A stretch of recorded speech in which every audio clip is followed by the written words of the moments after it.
नमस्कार. Know everything या YouTube चॅनलमध्ये मित्रांनो मी तुमचे मनापासून स्वागत करते. सध्या वातावरणामध्ये वारंवार बदल होत आहे, तर या बदलत्या वातावरणामुळे आपल्या शरीरावरती त्याचे परिणाम दिसून येत असतात.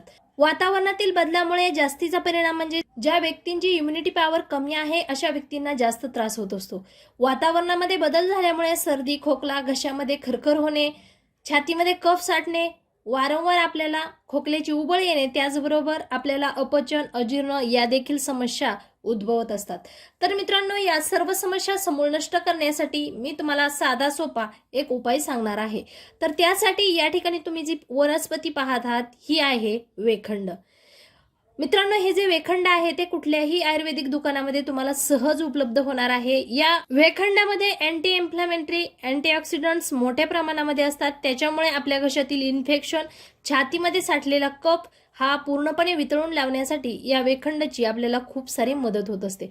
तर मित्रांनो, वेखंड बरोबरच आपल्याला दुसरा एक पदार्थ लागणार आहे, तो म्हणजे हे आहे जायफळ.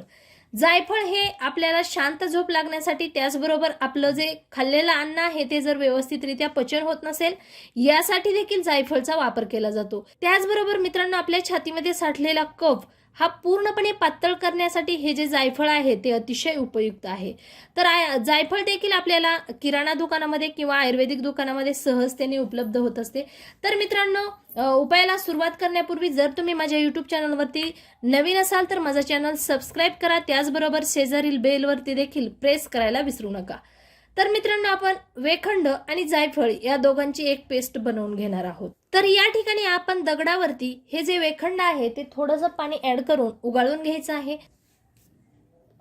तर या ठिकाणी मित्रांनो तुम्ही पाहू शकता वेखंडचं या ठिकाणी मी मिश्रण बनवून घेतलेलं आहे.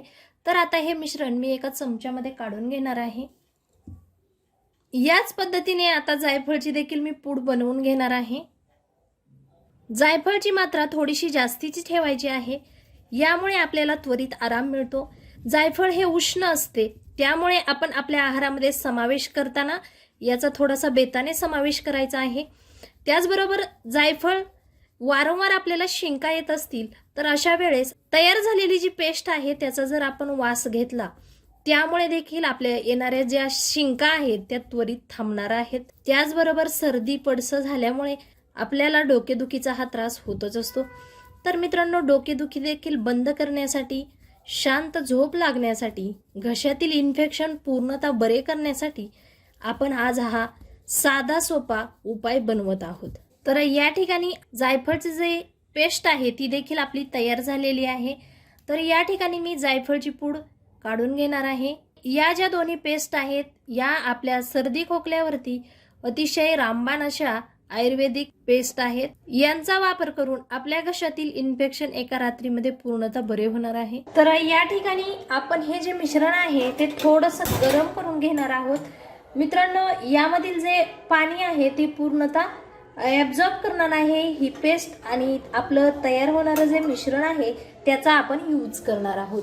तर तुम्ही पाहू शकता या ठिकाणी साईडने छान असे यामधील पाणी पूर्णतः कमी व्हायला लागलेलं आहे, बुडबुडे यायला लागलेले आहेत. तर मी आता गॅस बंद करून घेणार आहे आणि आपली ही तयार झालेली गरमागरम थोडीशी कोमट आहे तोपर्यंत या पेस्टचं आपण आपल्या गळ्याला, डोक्याला आणि त्याचबरोबर आपल्या छातीवरती अशा पद्धतीने लेप द्यायचा आहे. यामुळे तुमच्या छातीतील कफ पूर्णतः नष्ट होणार आहे, डोकेदुखी थांबणार आहे. त्याचबरोबर घशाला जे इन्फेक्शन झालेलं आहे, घशाचा इन्फेक्शनचा तुमचा प्रॉब्लेम एका रात्रीमध्ये संपणार आहे. मित्रांनो, हा उपाय तुम्ही रात्री झोपण्यापूर्वी करायचा आहे सलग 3 दिवस. जर तुम्हाला हा उपाय, ही जर माहिती आवडली तर लाईक करा, शेअर करा. तसेच नो एव्हरीथिंग हा यूट्यूब चॅनल सबस्क्राईब करायला मात्र विसरू नका. आजचा व्हिडिओ पाहिल्याबद्दल धन्यवाद. एका नवीन विषयासह मी लवकरच येत आहे. तोपर्यंत टेक केअर.